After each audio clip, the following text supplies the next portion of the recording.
This is the first of two videos that recap partial fractions, and in this first video the denominator will be made up just of linear factors. Express 1 over p times 2p minus 1 in partial fractions. So here we're trying to write this fraction as a over p plus b over 2p minus 1, where a and b are constants to be found. And the first thing we do is we put the right hand side on a common denominator. So I've multiplied the p by the bracket 2p minus 1, so a has to be multiplied by that bracket. I've multiplied the denominator 2p minus 1 by p, so the b has to be multiplied by the p.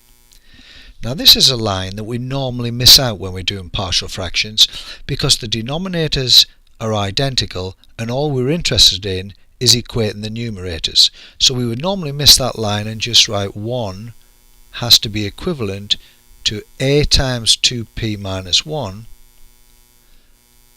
plus b times p. And now we choose the two values of p that would make those brackets 0, taking one in turn. The first one, I'm going to put p as a half, and if p is equal to a half, I get 1 is equal to, now 2 halves minus 1 is 0, so that first term will be 0, and I'll be left with b times p, but p is a half. So a half b is 1. If I multiply through by 2, I get b equals 2. Next, I put p equal to 0, which will make the second bracket 0. The left hand side is still 1. The right hand side will be a times 2 times 0 minus 1. And then of course the b times 0 will disappear. So that gives me 1 is equal to 0 minus 1 is minus 1, so that's minus a. And that means that a is equal to minus 1. And that completes the partial fractions. I can now say that 1 over p times 2p minus 1 is an identity with minus 1 over p plus 2 over 2p minus 1, just replacing the a and b with the values we've found. Second example. This one has an x in the numerator, but as long as the numerator is of lower degree than the denominator, the method still works. So I'm going to put the right hand side on a common denominator, but I'm going to ignore the denominators because they'll be identical. So I get x has to be an identity with a multiplied by the other denominator, 1 minus 2x, plus b multiplied by that first denominator, which is 1 plus x.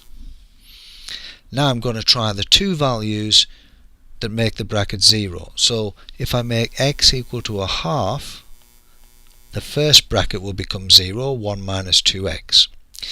Now putting a half in, the left hand side becomes a half, and that will be equal to b times 1 plus a half. So a half is equal to 3b over 2. Multiply through by 2 and I get 1 equals 3b.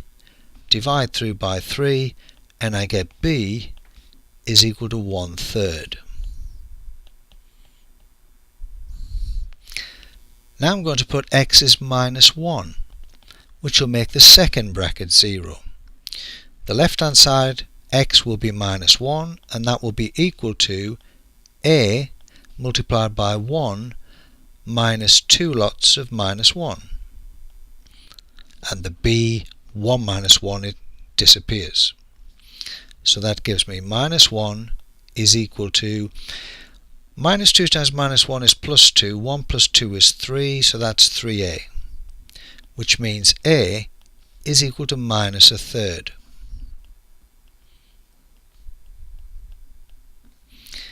And that can complete my partial fractions. X over 1 plus x 1 minus 2x is equal to minus a third divided by 1 plus x plus 1/3 over 1 minus 2x. I wouldn't necessarily leave it like that.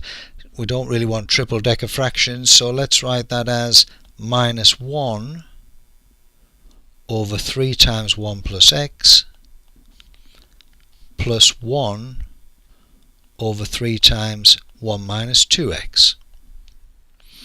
And as a check, it can be useful to put another value in for x. Let's put in x equals 0. What would the left hand side become? Well, it would be 0 divided by 1 times 1, so that would be 0. The right hand side would be minus 1 over 3, because the bracket 1 plus 0 would be 1. And then we'd have 1 over 3. 1 minus 0 is 1, so it's minus a third plus a third, and 0 equals 0, which gives us confidence we've got the partial fractions correct. And that completes the recap.